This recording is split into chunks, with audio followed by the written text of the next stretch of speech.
Online മീഡിയാസിന് ചാകര എന്ന് പറഞ്ഞാൽ ചാകരയാണ് രേണുസുതി കൊടുക്കുന്ന ഓരോ കോണ്ടന്റുകൾ എന്ന് പറയുന്നത്. അത് വളരെ കൃത്യമായിട്ട് രേണുസുതി കൊടുക്കുന്നുമുണ്ട് എന്നുള്ളതിന്റെ ഏറ്റവും വലിയൊരു ഉദാഹരണമാണ് നമ്മളിപ്പോൾ കണ്ട കാര്യങ്ങൾ എന്ന് പറയുന്നത്. കാരണം ഇന്നലെ ചില ഓൺലൈൻ മീഡിയാസ് നോക്കിക്കഴിഞ്ഞാൽ ഇത് തന്നെയായിരുന്നു കുറേ പേര് ഇങ്ങനെ ഇട്ടുകൊണ്ടിരിക്കുന്ന ഒരു കാര്യം എന്ന് പറയുന്നത്.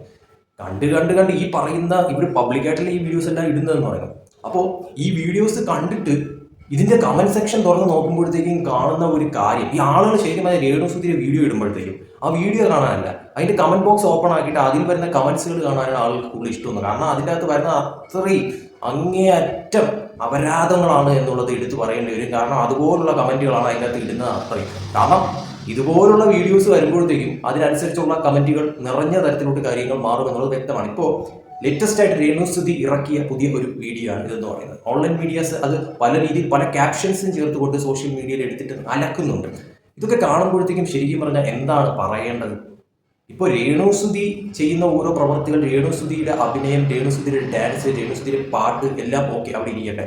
പക്ഷേ ഇതൊക്കെ എടുത്ത് സോഷ്യൽ മീഡിയയിൽ ഇട്ടിട്ട് എന്താണ് കിട്ടാൻ വേണ്ടിയിട്ട്? അപ്പോൾ ഇതാണ് പറഞ്ഞത്, രേണുസുതി എന്ന് പറയുന്ന ഒരു വ്യക്തി പക്കയായിട്ട് പറയാൻ സാധിക്കും. അതായത് രേണുസുതിക്ക് സോഷ്യൽ മീഡിയ എന്ന് പറയുന്ന ഈ ഒരു പ്ലാറ്റ്ഫോമിൽ പിടിച്ചു നിൽക്കാൻ വേണ്ടിയിട്ട് ആ ഒരു റീച്ച് ഇതുപോലെ പല ഓൺലൈൻ മീഡിയാസും ഈ വീഡിയോസും കാര്യങ്ങളും എല്ലാം എടുത്തിട്ടുക, അതിനെ ബാക്കിയുള്ളവർ വിമർശിക്കുക, അല്ലെങ്കിൽ അതിനെക്കുറിച്ച് ബാക്കിയുള്ളവർ എന്തെങ്കിലും അപരാധങ്ങൾ വിളിച്ച് പറയുക. ഇതൊക്കെ തന്നെ രേണുസുതി കോണ്ടന്റ് ആക്കി എടുത്തിരിക്കുകയാണ് എന്നുള്ളത് 100% വ്യക്തമാണ്. അല്ലെങ്കിൽ ഇതുപോലുള്ള കാര്യങ്ങളൊക്കെ നാട്ടുകാരെ കാണിച്ചിട്ട് എന്ത് കിട്ടാനാണ്, അറിയാൻ മേലാഞ്ഞിട്ട് ചോദിക്കുകയാണ്.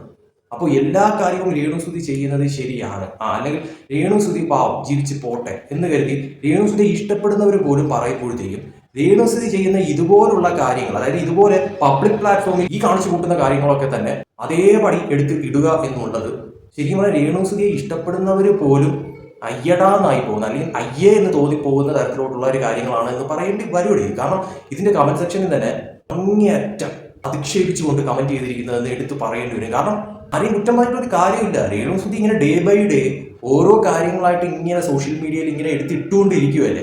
അതിന് തക്കവണ്ണം നമ്മൾ ഓൺലൈൻ എനിക്ക് അറിയാമെന്ന് ചോദിക്കുക. ഇവര് പോകുന്നിടത്തെല്ലാം ഈ ഓൺലൈൻ മീഡിയാസിനെ വിളിച്ചുകൊണ്ടാണോ പോകുന്നത്? കാരണം ഈ വീഡിയോസ് ഒക്കെ കാണുമ്പോഴത്തേക്കും ഇവർ മനഃപൂർവ്വം ഇത് ക്രിയേറ്റ് ചെയ്ത് ഇത് അങ്ങ് സോഷ്യൽ മീഡിയയിൽ ഇടാൻ വേണ്ടിയിട്ടുള്ള ആ ഒരു പ്ലാനിങ്ങൾ ചെയ്യുന്ന രീതിയിൽ തന്നെയാണ് നമുക്ക് തോന്നിപ്പോകുന്ന ഒരു കാര്യം എന്ന് പറയുന്നത്. അല്ലാതെ പിന്നെ ഇതിനെയൊക്കെ എന്തോ പറയുന്നത്. കാരണം സുധിയുടെ ഭാര്യ എന്ന നിലയിൽ രേണുസുതിയെ ഇഷ്ടപ്പെട്ടവർ ഇപ്പോൾ സുധിയെ അങ്ങേയറ്റം വിമർശിക്കുന്ന തരത്തിലോട്ടാണ് ഈ കമന്റ് സെക്ഷൻ തന്നെ നോക്കുമ്പോൾ. കാരണം അതിൻ്റെ അകത്ത് രേണുസുതിയെ മാത്രമല്ല പറയുന്നത്, ആ പാവം സുധിയെ പോലും പറയിപ്പിക്കുന്ന രീതിയിലാണ് രേണുസുതിയിലെ ഈ ഒരു പ്രവൃത്തി. അല്ലെങ്കിൽ ആ കമന്റ് സെക്ഷനിൽ കംപ്ലീറ്റ് സുധിയുടെ പേരാണ് കൂടുതലും ആൾക്കാർ വിമർശിച്ചുകൊണ്ട് പറഞ്ഞിരിക്കുന്നതെന്ന് പറയാം. എന്തിനാണ് ഈ പറയുന്ന സുധിയുടെ പേര് പോലും അതിലേക്ക് വലിച്ചഴിക്കുന്ന തരത്തിലോട്ട് കാര്യങ്ങൾ മാറുന്നത്, അല്ലെങ്കിൽ മാറ്റുന്നത്? ഇതിനെല്ലാത്തിനും ഉത്തരവാദി, അല്ലെങ്കിൽ ഇതിനെല്ലാത്തിനും കാരണം രേണുസുതി തന്നെയാണെന്ന കാര്യം സംശയമില്ലല്ലോ. പിന്നെ രേണുസുതിയുടെ വക എല്ലാം സുധിച്ചേട്ടന് വേണ്ടിയിട്ടാണ്, മക്കൾക്ക് വേണ്ടിയിട്ടാണ്, കുടുംബത്തിന് വേണ്ടിയിട്ടാണ്. ഇതൊക്കെയാണോ കുടുംബത്തിനും സുധിച്ചേട്ടനും വേണ്ടിയിട്ടുള്ള കാര്യങ്ങളെന്ന് പറയുന്നത്? കാണുന്നതിനും കേൾക്കുന്നതിനും ഒരു പരിധിയില്ലേ? നിങ്ങൾ ഇതൊക്കെ നിങ്ങളുടെ പേഴ്സണൽ കാര്യങ്ങളാക്കി ഓക്കെ നിങ്ങൾ വച്ചോ, പക്ഷെ ഇതൊക്കെ എടുത്ത് സോഷ്യൽ മീഡിയയിലിട്ട് നാട്ടുകാരെ കാണിച്ചിട്ട് എന്ത് കിട്ടാനാണെന്നാണ് മനസ്സിലാവാത്തത്. പക്ഷെ അങ്ങനെ കാണിച്ച് ഇട്ടിട്ട് അതിനെക്കുറിച്ച് ആരെങ്കിലും എന്തെങ്കിലും പറഞ്ഞാൽ അത് പൊള്ളും. അപ്പോൾ അവർക്ക് ഇടുന്നതിന് കുഴപ്പമില്ല, അതിനെക്കുറിച്ച് ആരെങ്കിലും എന്തെങ്കിലും കമന്റ് ചെയ്യുകയോ വിമർശിക്കുകയോ ചെയ്താലാണ് കുഴപ്പമെന്ന് പറയുന്നത്. എല്ലാത്തിനും അതിൻ്റെതായിട്ടുള്ള ഒരു ലിമിറ്റ് ഉണ്ട് എന്നുള്ളത് വ്യക്തമാണ്. ഇത് ലിമിറ്റൊക്കെ ക്രോസ് ചെയ്ത് രേണുസുതി എന്നെ ഇങ്ങനെ ഏറെ വിട്ട് ബഹിരാകാശത്തേക്ക് പോയി കഴിഞ്ഞു എന്നുള്ളത് വാസ്തവമായിട്ടുള്ള ഒരു കാര്യം തന്നെയാണ്. എന്തായാലും ഈ പോക്കാണെങ്കിൽ ഉറപ്പായിട്ടും രേണുസുതിയെ നിലവിൽ ഇഷ്ടപ്പെടുന്നവർ കൂടി വെറുപ്പിക്കുന്ന തരത്തിലോട്ടുള്ള പ്രവർത്തികൾ രേണുസുതി നല്ല കൃത്യവും വ്യക്തവുമായിട്ട് ചെയ്ത് കൂട്ടുന്നുണ്ട് എന്നുള്ളത് വ്യക്തമാണ്. ആർക്കും ഒരു പരാതിയുമില്ല, അവരുടെ ഇഷ്ടം, അവരുടെ സ്വന്തം താല്പര്യം, അവരുടെ കാര്യങ്ങൾ. പക്ഷെ ഇതെല്ലാം എടുത്ത് സോഷ്യൽ മീഡിയയിലിട്ട് പബ്ലിക്കിന്റെ മുമ്പിൽ കാണിച്ചിട്ട് അയ്യോ അങ്ങനെയല്ല, അയ്യോ ഇങ്ങനെയല്ല എന്ന് പറഞ്ഞ് മെഴുകിയിട്ട് യാതൊരു കാര്യമില്ല.